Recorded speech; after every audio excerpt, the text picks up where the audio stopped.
हरि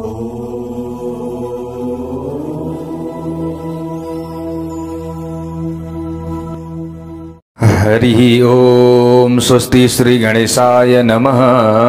ओम नमो भगवते वासुदेवाय। शांताकारं भुजगशयनं पद्मनाभं सुरेशं विश्वाधारं गगनसदृशं मेघवर्णं शुभांगं लक्ष्मीकान्तं कमलनयनं योगिभिर्ध्यानगम्यं वन्दे विष्णुं भवभयहरं सर्वलोकैकनाथं। कृष्णाय वासुदेवाय हरये परमात्मने प्रणतक्लेशनाशाय गोविन्दाय नमो नमः। गुरुर्ब्रह्मा गुरुर्विष्णु गुरुर्देवो महेश्वर गुरु साक्षात् परं ब्रह्म तस्मै श्री गुरवे नमः।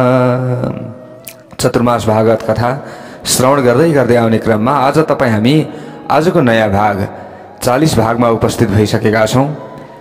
प्यारा प्यारा भगवानका भक्त सज्जन वृन्दहरू, सर्वप्रथम सम्पूर्णमा म टीका पौडेलको तर्फबाट जय श्री हरि, जय श्री राधे, जय श्री कृष्ण भन्न चाहन्छु। सबैको दिन मंगलमय बनोस्, यही कामना हामी गर्दछौं।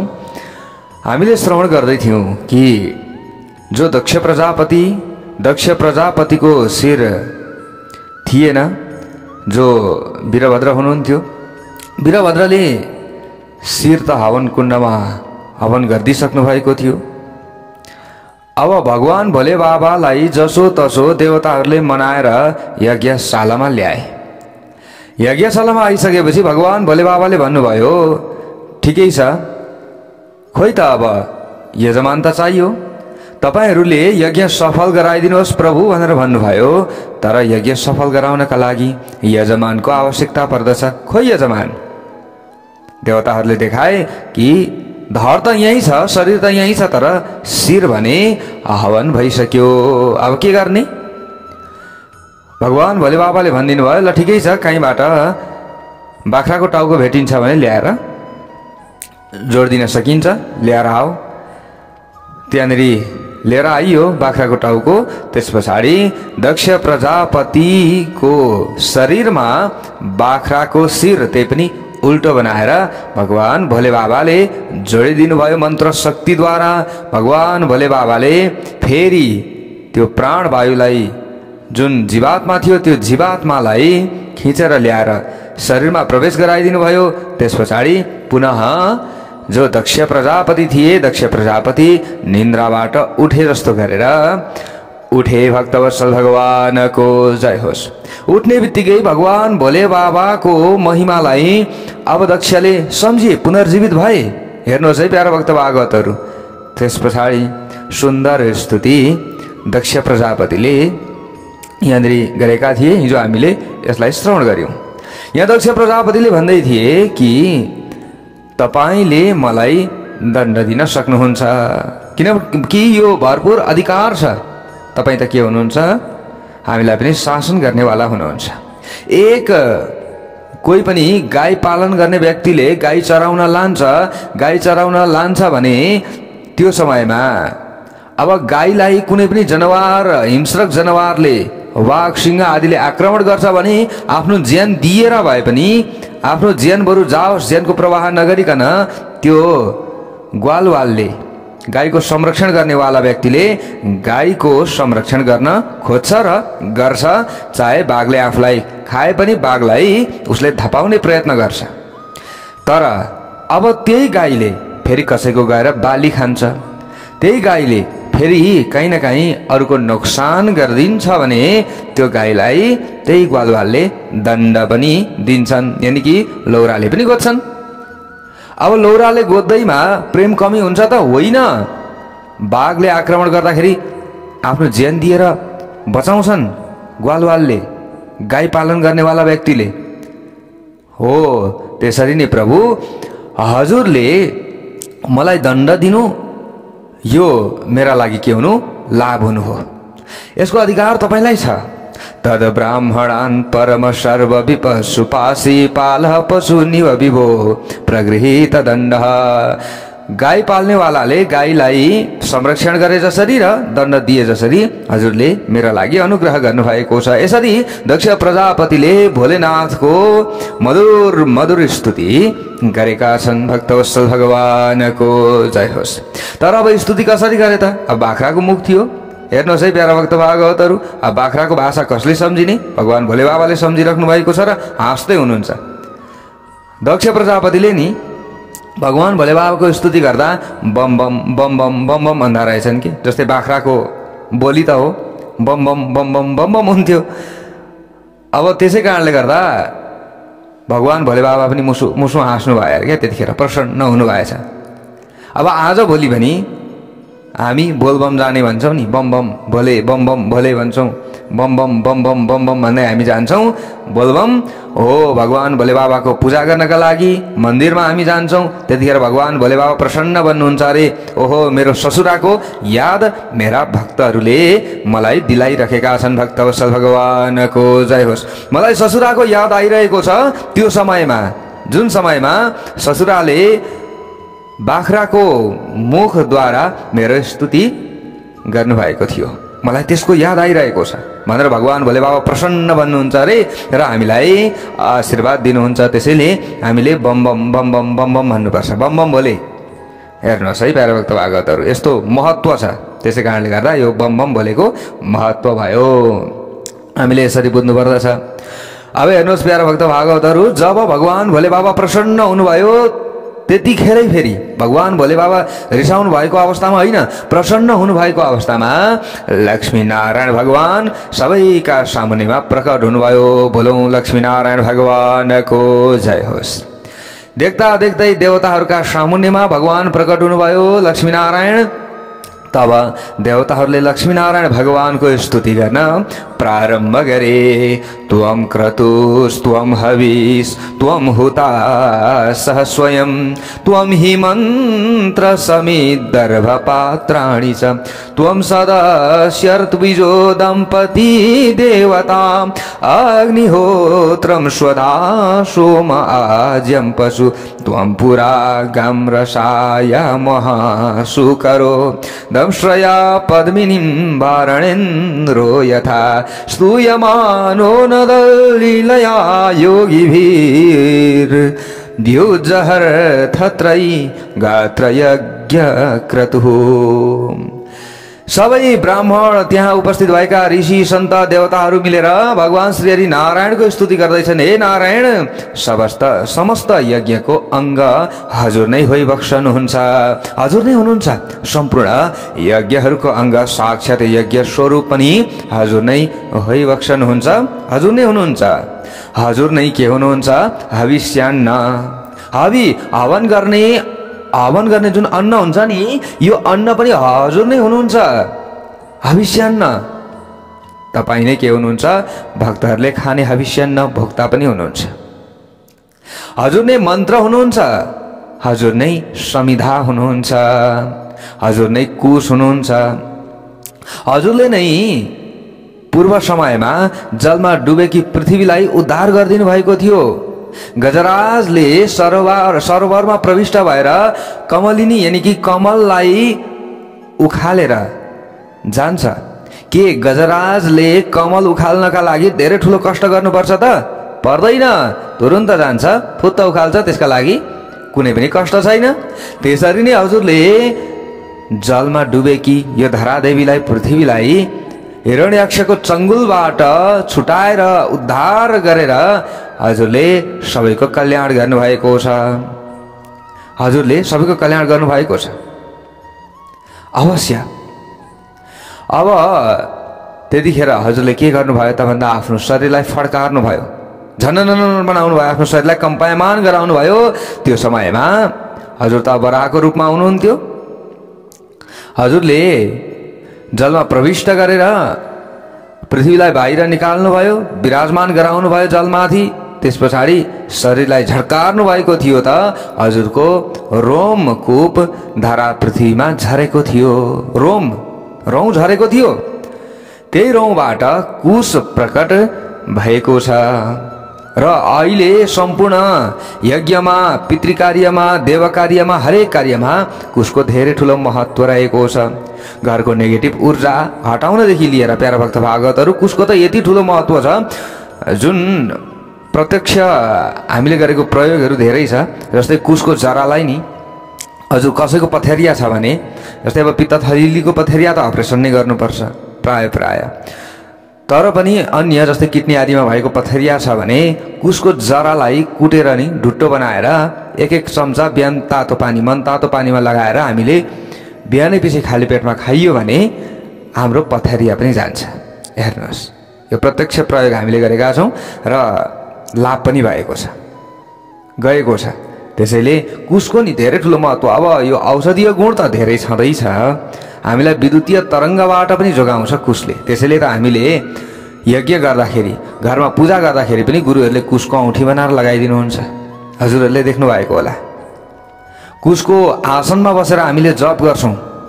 हो प्यारा भक्त भागवतहरू, यहाँनिर कोही कोही आउनुहुन्छ, मैले पनि कुशको धेरै ठुलो आसन छ, हेर्नुहुन्छ कि यो कुशको आसनमा बस्नुहुन्छ कि हुँदैन भनेर सोध्नुहुन्छ। नहुने भन्ने छैन, हुन्छ। शुद्ध अवस्थामा हामीले बस्न सकिन्छ। कुशको आसनमा बस्नु हाम्रा लागि कल्याण हुनु हो।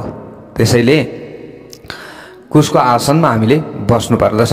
हाम्रो दाँत बलियो हुनेदेखि लिएर धेरै कुराहरू छन्, शरीर एक्टिभ हुन्छ, धेरै राम्रो हुन्छ। कुशको आसनमा बस्नु, कुशको चाहिँ बिडाहरू बनाएर लगाउनु, हैन, कुशका चुराहरू बनाएर लगाउनु। अब यो त वैज्ञानिक कारण हो। अब अहिले त मान्छेले देख्दा खिल्ली उडाउँछन्, तर यसको वैज्ञानिक महत्त्व हामीले बुझियो भने हामीलाई राम्रो हुन्छ। धेरै ठुलो छ कुशको महत्त्व। अब पछि हामीले कुशे औँसीको बेलामा केही कुराहरू, केही चर्चाहरू हामीले गर्ने प्रयत्न गर्नेछौँ। त्यतिखेर ओम टिभी नेपालबाट भिडियो आउँछ लगातार, अब 2-4वटा कतिवटा आउँछ। त्यतिखेर हजुरहरूले सुन्नुभयो भने पुरा बुझ्न सक्नुहुनेछ प्यारा भक्त भागवतहरू। त्यसैले अब यो कथाको बिचमा चाहिँ चाडपर्वका प्रसङ्गहरू कम्ती हुन्छन्, किनभने कथा नै धेरै गरौँ भन्ने हाम्रो उद्देश्य हो। जस्तो छ भागवतमा कथा, त्यही कथा हामीले गर्ने हो प्यारा भक्त भागवतहरू। त्यसैले अब कुशको उत्पत्ति यसरी भएको थियो भन्ने कुराहरू छ। अब अरू पनि छन् उत्पत्तिका प्रसङ्गहरू, होइन, जस्तै अब त्यहाँनिर वृन्दाको कथा प्रसङ्गहरू पनि आउँछ। स्वस्थानीमा हजुरहरूले सुन्नुभएको होला, ती कथा प्रसङ्गहरू पनि छन्। जस्तै कुश हुनु परोस् भन्दाखेरि भगवान् श्री हरि विष्णु नै त्यहाँनिर घाँस हुनु परोस् भन्दाखेरि कुश बन्नुभएका कथा प्रसङ्गहरू छन्, त्यहाँनिर आउँछ। हजुरहरूले यसलाई पनि सुन्नुभएको होला। जे होस्, भगवान् श्री हरि नारायण नै कुश हुनुहुन्छ, यति हामीले बुझ्दा भइगयो। यहाँभन्दा धेरै हामीले बुझ्न जरुरी नै छैन। यहाँबाट हामीले लाभ लिने हो, लाभ लिने हो प्यारा भक्त भागवतहरू, सुन्ने हो। सुनेर नै हामी के हुन्छौँ, मुक्तिमा प्राप्त हुन्छौँ। अब साक्षात् कुश नै बराहको रोमकूप हो। यसरी सम्पूर्ण देवता, ब्राह्मण आदिले स्तुति गरे।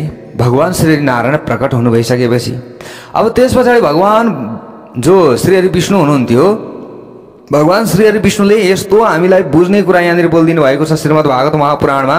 प्यारा भक्त भागवतहरू, यो हामीले बुझ्न जरुरी छ, हामीले बुझ्न जरुरी छ है अवश्य पनि। उहाँले के भन्नुभयो, अहम ब्रह्मा च सर्वस्य जगतः कारणम परम। उहाँले भन्नुभयो श्री हरि विष्णु साक्षात्, हजुरहरू आफैले हेर्न सक्नुहुन्छ श्रीमद् भागवत भित्र। हेर्नुहोस् है प्यारा भक्त भागवत, हजुरहरूले 4 स्कन्धको 7 अध्याय 8 अध्यायमा हजुरहरूले यी कथाहरू पढ्न सक्नुहुन्छ, पढ्नु होला हजुरहरूले। त्यहाँनिर भगवान् श्री नारायणले साक्षात् भन्नुभएको छ कि अहम ब्रह्मा च सर्वस्य जगतः कारणम परम। हेर देवता हो, देवताहरूले स्तुति गरिराखेका थिए नि त त्यतिखेर। देवताहरूलाई भन्दै हुनुहुन्छ ममा, कसमा, म श्री हरि नारायणमा र ब्रह्माजीमा अनि शिवजीमा। अहम ब्रह्मा च सर्वस्य, कसैमा पनि कुनै पनि भेदभाव तिमीहरूले नराख्नु, नराख्नु है भेदभाव। यदि भेदभाव राख्छौ भने आफै पतन हुन्छौ, कल्याण हुँदैन भेदभाव गर्ने व्यक्तिहरूको। म नै ब्रह्मा भनेर सृजन गर्दछु, भगवानले भन्दै हुनुहुन्छ, ब्रह्म स्वयं ब्रह्मले भन्दै हुनुहुन्छ म नै ब्रह्मा भनेर सृजन गर्दछु, म नै विष्णु भनेर पालन गर्दछु, म नै रुद्र भनेर संहार पनि गर्दछु। मेरो के छ तीनैवटा रूप छ। शिवस्य हृदयं विष्णु विष्णुश्च हृदयं शिवः। यदि शिवजीलाई हेला गर्दछन् मेरो मात्र उनीहरूले पूजा गर्दछन् भने मलाई नै हेला गरिराखेका छन् उनीहरूले, मेरै अङ्गलाई हेला गरिराखेका छन् उनीहरूले। त्यसैले उसले मेरो भक्ति प्राप्त गर्न सक्दैन। ला शिवजीको हृदयमा विष्णु, विष्णुको हृदयमा शिव। अब को पुजारी को पूज्य, को प्रेमी को प्रेमास्पद, यहाँनिर भन्नका लागि धेरै कठिन छ प्यारा भक्त भागवतहरू, धेरै कठिन छ परस्पर यहाँनिर। अब दुई चकोर दुई चन्दा, यसरी हामीले बुझ्नु पर्दछ।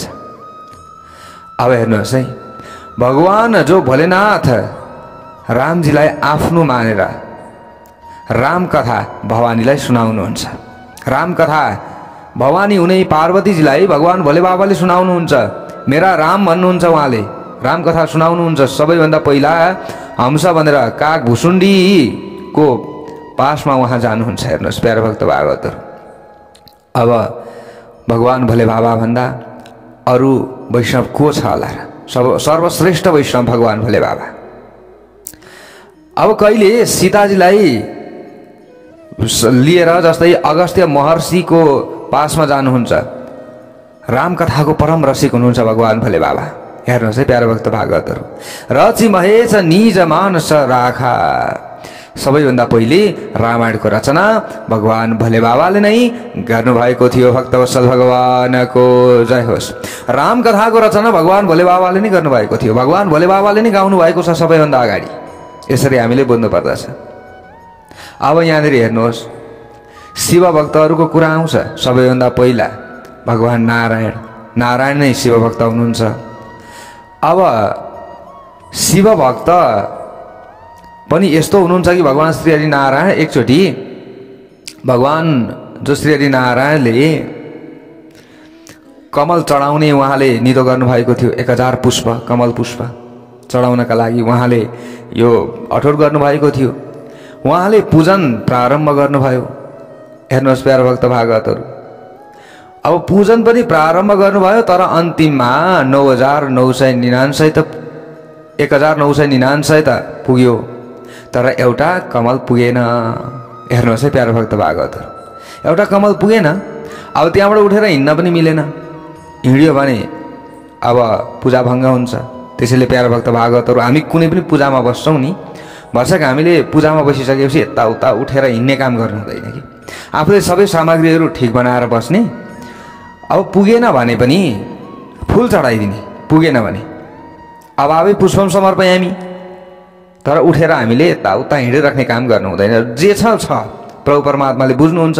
आफ्नो हृदयमा छ, मनमा छ, भक्ति छ, भाव छ, आस्था छ, श्रद्धा छ। पदार्थ नै सबैभन्दा ठुलो कुरो होइन, तर विधि चाहिँ पुर्याउने प्रयत्न गर्नुपर्छ। त्यसका लागि हामीले विधिका लागि भने अगाडि नै सामग्रीहरू ठिक चाहिँ पार्नुपर्छ, तर सबै त नपुग्न सक्छ। त्यसैले हेर्नुहोस्, यहाँ भगवान श्री हरि नारायण उठेर हिँड्नु भएन त। त्यो समयमा उहाँले यसो विचार गर्नुभयो, एउटा कमल पुष्प पुगेन। अब सबैले मलाई पुण्डरीकाक्ष भनेर भन्दछन्, कमलको आँखावाला भनेर भन्दछन्। भनिसकेपछि अब यो मेरो आँखा नै कमल जस्तो छ भने ठिकै छ, म यो मेरो आँखा नै एउटा चढाइदिन्छु। हेर्नुहोस् है भगवान श्री हरि नारायणको भाव कस्तो छ। उहाँले चढाउनको लागि ठिक्क पर्नु भयो त, भगवान भोले बाबा प्रसन्न हुनुभयो त त्यो समयमा।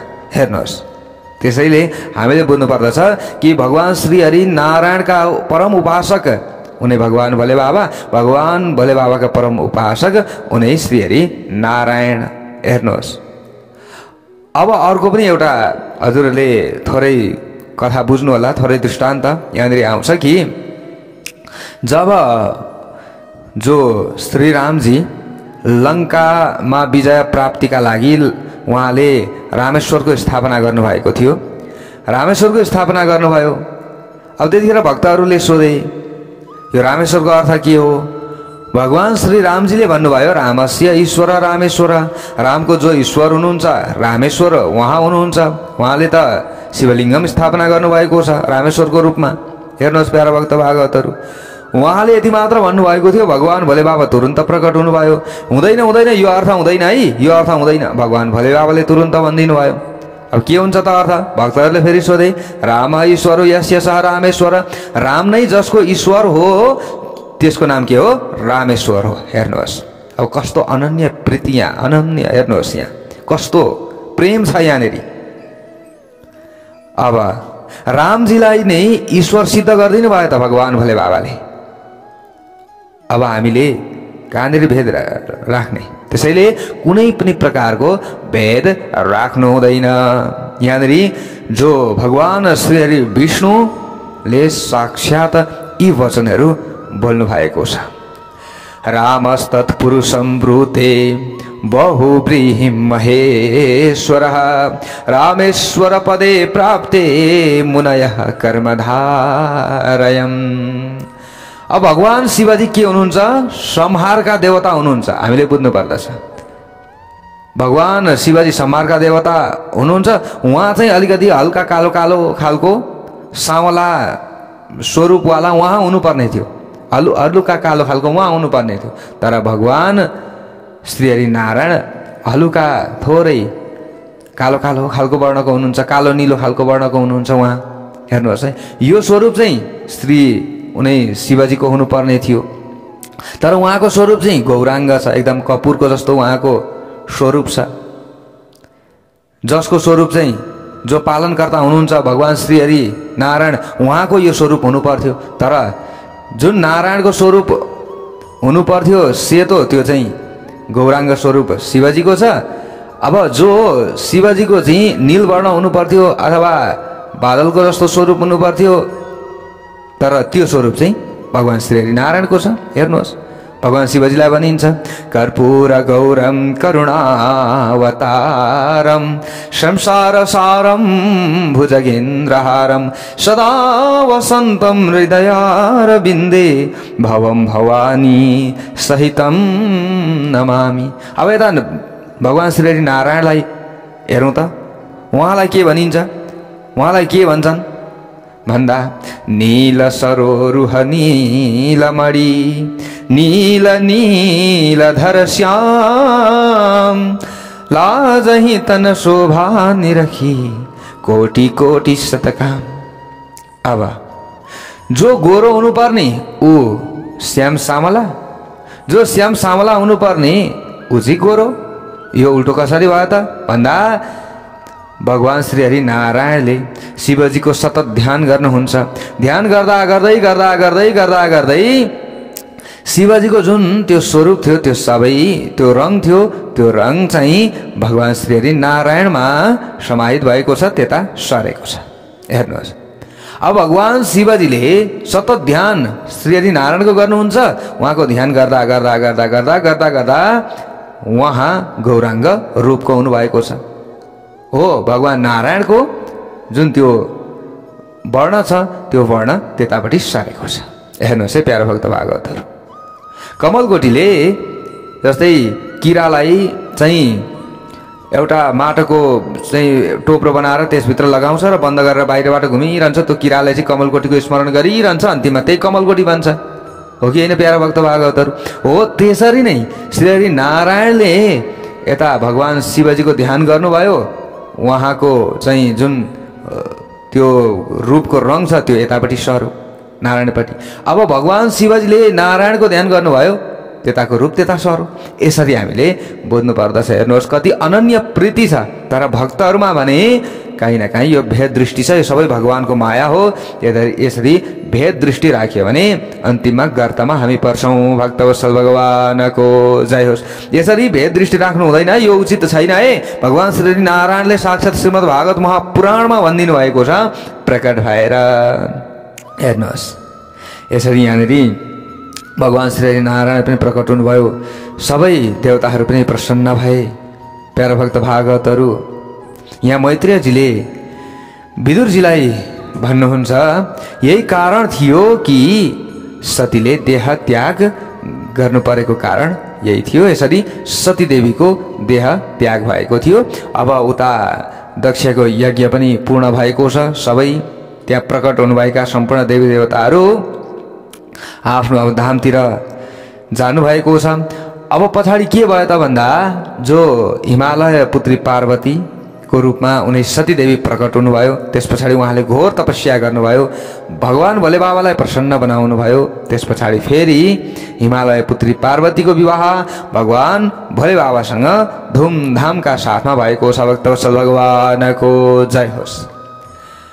अब यहाँनिर हामीले पछाडि कथा प्रसङ्ग श्रवण गर्नेछौँ कि जो दक्ष प्रजापति थिए, दक्ष प्रजापतिले त अब अनुहार देखाइसक्नु भएन, बाख्राको मुख जोडिएको छ, उनले पनि पछि देह त्याग गरेर पछाडि फेरि अर्को दक्ष भनेर यहाँनिर उत्पन्न भएका छन्। यो पछाडि आउँछ कथा प्रसङ्गहरू, त्यो हामीले श्रवण गर्नेछौँ प्यारो भक्त भागवतहरू।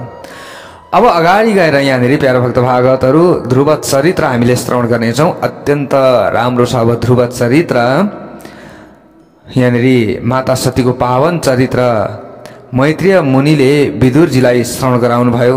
त्यस पछाडि मैत्रेयजीले भन्नुहुन्छ, विदुरजी मैले तपाईँलाई जो महाराज मनु हुनुहुन्थ्यो, महाराज मनुका 3 जो छोरीहरू थिए, छोरीहरूको बारेमा मैले बताएँ। अब 2वटा छोरा छन्, छोराहरूको बारेमा पनि त बताउनु पर्यो। त्यसैले अब छोराहरूको बारेमा म तपाईँलाई बताउँदैछु, ध्यानपूर्वक श्रवण गर्नुहोला। पहिलो प्रियव्रत र उत्तानपाद। उत्तानपादको चरित्रको म यहाँ वर्णन गर्दैछु। मैत्रेयजीले विदुरजीलाई भन्दै हुनुहुन्छ, वंशको श्रवण गर्नुहोस्। महाराज जो उत्तानपाद हुनुहुन्थ्यो, उहाँका 2 रानी थिए। 2 रानी, जेठीको नाम सुनीति, अर्कीको नाम कान्छीको नाम सुरुचि थियो।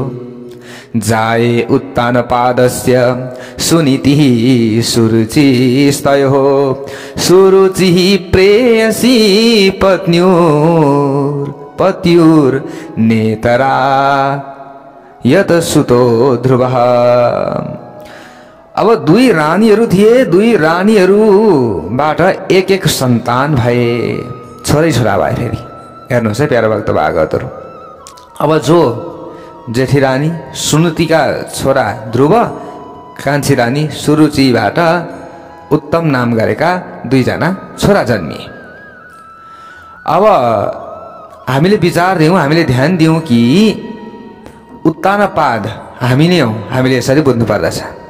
कसरी हौँ त हामी उत्तानपाद भन्दा, यत ऊर्ध्वौ पादौ यस्य सह उत्तानपादः, जसको खुट्टा माथि छ, जसको शिर तल छ, त्यो नि के हो? उत्तानपाद हो। अब हाम्रो खुट्टा माथि शिर तल कहिले भएको थियो त? त्यो हामीले विचार गरौँ, कहिले भएको थियो हाम्रो? कहिले हुन्छ होला हाम्रो? हामी सबैले विचार गरौँ त, कहिले भएको थियो त भन्दा, आमाको गर्भमा हामी रहेका बेलामा हाम्रो शिर तल पाउ माथि थियो। हामी उत्तानपाद बनेरै त त्यहाँ बसेका थियौँ नि त। त्यसैले हामीलाई उत्तानपाद भनिन्छ। हामीले यसरी बुझ्नु पर्दछ। र अब हाम्रो 2वटा रानीहरू छन्। सुनीति, जो सुनीति भनेर हामीले भन्ने गर्दछौँ, सुष्टु नीति यानि कि राम्रो नीति, बुद्धिमानी, र सुरुचि भनेको मनमानी, यानि कि अब जसो चाह्यो उसै गर्ने। सुरुचि आफ्नो रुचि अनुसार चल्ने, सुनीति भनेको नीति नियम अनुशासन अनुसार चल्ने। हामी पनि त कोही बेला राम्रो तरिकाले चल्न खोज्छौँ, कोही बेला मनमानी हिसाबले चल्न खोज्छौँ, हो कि होइन? हो। अब सुनीति बुद्धिमत्ता भनिन्छ सुनीतिलाई। हेर्नुहोस् प्यारो भक्त भागवतहरू। अब शास्त्र आदिले, ऋषिहरूले हामीलाई आज्ञा दिएका छन् कि बुद्धिको हिसाबले, शास्त्रले जे भनेका छन् बुद्धिको प्रयोग गरेर त्यही अनुसार चल्नु पर्दछ है, त्यही अनुसार आचरण गर्नु पर्दछ, अनि मात्र सुखी रहन्छ, नत्र त दुखी रहन्छ। भौतिक चिज वस्तु पदार्थ आदिले एकछिन हामीलाई सुख दिन्छ, तर एकैछिन पछाडि त्यो सुखको भन्दा डबल हामीलाई दुःख दिन्छ। हो प्यारो भक्त भागवतहरू, हामीले यसरी बुझ्नु पर्दछ। जस्तै हामीले मोबाइल ल्याइयो, मोबाइल ल्याएर चार्जमा राखेर हामीले चलाउन थालियो, ओहो कति आनन्द आयो, नयाँ मैले मोबाइल लिएर आएँ। तर त्यतिखेरै हामीले ल्याएको मोबाइल हाम्रो हातमा पड्कियो भने के हुन्छ? हामीलाई जति आनन्द आएको थियो नि, त्यसको 10 गुणा 100 गुणा ज्यादा हामीलाई त्यतिखेर दुःख आइलाग्छ। हाम्रो हात जल्छ, हाम्रो हात पड्किन्छ, हाम्रो औँला छुट्टिएला, हात छुट्टिएला त्यो समयमा। हेर्नुहोस्, यो भौतिक पदार्थले नि एकैछिनमा हामीलाई सुखी बनाउँछ, एकैछिनमा हामीलाई दुखी बनाउँछ। हामीले यसरी बुझ्नु पर्दछ प्यारो भक्त भागवतहरू। त्यसैले धेरै हामीले आत्तिहाल्नु हुँदैन। त्यसैले शास्त्रले के बताएका छन्, कस्तो बताएका छन्, पुराण आदिले के भनेका छन्, ती कुराहरूलाई हामीले विचार गर्नुपर्दछ। सकेको हामीले नियम र अनुशासन आदिलाई पालना गरेर अगाडि बढ्दा हाम्रो कल्याण हुन्छ। हो प्यारो भक्त भागवतहरू, यहाँ हजुरहरूलाई यही गर्नुपर्छ त्यही गर्नुपर्छ भनेर जबरजस्ती नियम त होइन, आफ्नो इच्छा हो। हेर्नुहोस्, किनभने यहाँखेरि जो ऋषि सन्त महन्त आदिले भनिदिनु भयो कि हामीमा दुईटा चाहिँ रानीहरू छन् हामीभित्र, एउटा बुद्धिमानी एउटा मनमानी। हामी मनमानी हिसाबले पनि चल्न अब खोजियो भने त हामी त अब गइयो, तर पनि अब आफ्नो इच्छाको कुरा पनि हुन्छ यहाँनिर। अब कसैको करकाप त होइन, होइन, मनमानी हिसाबले पनि चल्न त सक्यो, तर यो मनमानी हिसाबले चल्दाखेरि हाम्रो कल्याण चाहिँ हुँदैन। हामीले यसरी बुझ्नु पर्दछ। हेर्नुहोस् है प्यारो भक्त भागवतहरू, अब उत्तानपादले सुनीतिलाई निकालिदिए। हेर्नुहोस्, हामीले पनि अब राम्रो मतिलाई निकालियो भने सुरुचिको दासता हामी बन्दछौँ, आफ्नो मनमानीताको दासता हामी बन्दछौँ। अब उत्तानपादले पनि त्यही त गरे नि, सुनीतिलाई घरबाट निकालिदिए, सुरुचिलाई आफूले राखे, अनि सुरुचिको चाहिँ दासतालाई स्वीकार उनले गरे। हेर्नुहोस् है प्यारो भक्त भागवतहरू, आज हामी पनि त्यही त गरिराखेका छौँ। शास्त्रमा श्रद्धा छैन, शास्त्रले के भनेका छन् व्यवहारकता छ, शास्त्रलाई किनारा लगाइदिन्छौँ, अर्कोतिर भाडमै जाए। हेर्नुहोस्, होस् जेसुकै होस्, शास्त्रले त भन्दै गर्छन् नि आफ्नो लाइफ, आफ्नो स्टाइल, आफ्नो जिन्दगी, आफ्नो मस्त हामी रहनु पर्दछ। हामी त त्यतापट्टि लाग्छौँ। हेर्नुहोस्, व्यवहारमा मनमानी गर्न थाल्दछौँ। जब ज्यादा मनमानी हुन्छ नि, प्रभु परमात्माले सम्झनुहुन्छ, ओहो भाइ त आफ्नो ट्र्याकबाट बाहिर निस्किस् है, ट्र्याकबाट बाहिर निस्किस्। पशुले पनि धर्म छोडेको छैन, तर मान्छेले धर्म छोड्यो। अब तिमीले कमाएको सम्पत्ति सकिँदैछ, तिमीले कमाएको यश सकिँदैछ, अब तिमी पतन बन्दैछौ। भगवानले हामीलाई सजेसन दिनुहुन्छ। हामीले सपनामा देख्छौँ विभिन्न कुराहरू, विभिन्न सङ्केत हामीले प्राप्त गर्छौँ, तर बुझ्दैनौँ। यो सपनाको कुरा पनि सबै हावा हो भनेर उडाइदिन्छौँ हामी, त्यसलाई हामीले सम्झिने प्रयत्न गर्दैनौँ। हरेक सङ्केत हामीलाई दिइराखेको हुन्छ। कोही बेला हाम्रो हात फुरफुराउँछ, कोही बेला अङ्ग कता कता फुरफुराउँछ, भगवानले सङ्केत दिइराख्नु भएको हुन्छ। अरे भाइ तिमीलाई यस्तो हुँदैछ, अरे बहिनी तिमीलाई यस्तो हुँदैछ, सङ्केत त दिइराख्नु भएको हुन्छ, तर त्यसलाई हामीले रूढिवादी भनिदिन्छौँ, यस्तो हुन्छ र हामीले त्यही सोचिदिन्छौँ। हामीलाई सोच्नु त छ नि, सोच्न पैसा लाग्दैन, भन्न पैसा लाग्दैन। हेर्नुहोस्, तर समस्या भनेको हामीलाई पर्ने बेलामा केही न केही सङ्केत दिएको हुन्छ।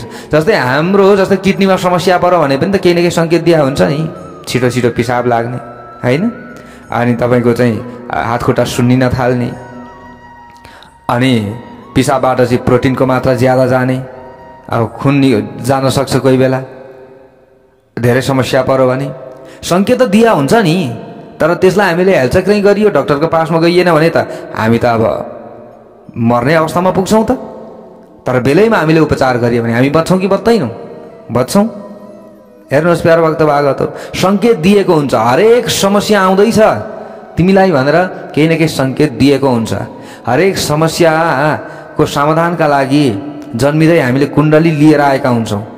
हेर्नुहोस्, हामीलाई चाहिँ हरेक सूत्रहरू भगवानले प्रदान गरिदिनु भएको छ। यो सूत्रको प्रयोग गरेर यो चिज हेर्न सकिन्छ, यसरी हेर्न सकिन्छ, यसो गर्न सकिन्छ। सबै सूत्रहरू गणितका माध्यमद्वारा हरेक कुराहरू भगवानले प्रदान गरिदिनु भएको छ, तर हामीले त्यसलाई बुझ्दैनौँ। अनि भोलि समस्या परिसक्छ, समस्या परिसकेपछि फेरि अनि हामीले समाधान खोज्न थाल्छौँ, अनि त्यतिखेर हामीले समाधान भेट्दैनौँ।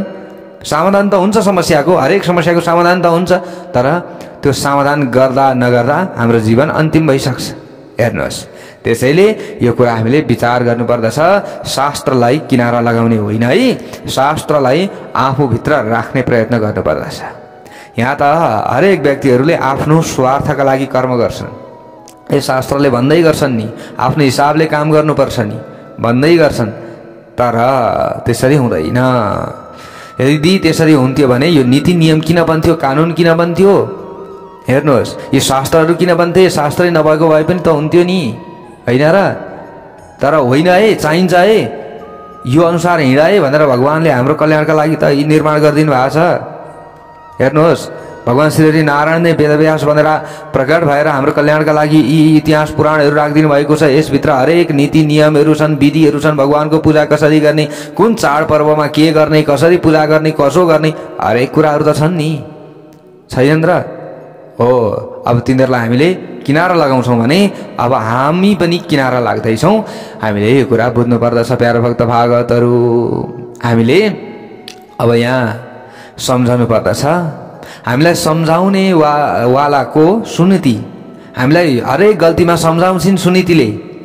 हेर्नुहोस्, तर हाम्रो गल्तीमा पनि उकास्नेवाला के सुरुचि, हामीले यसरी बुझ्नु पर्दछ।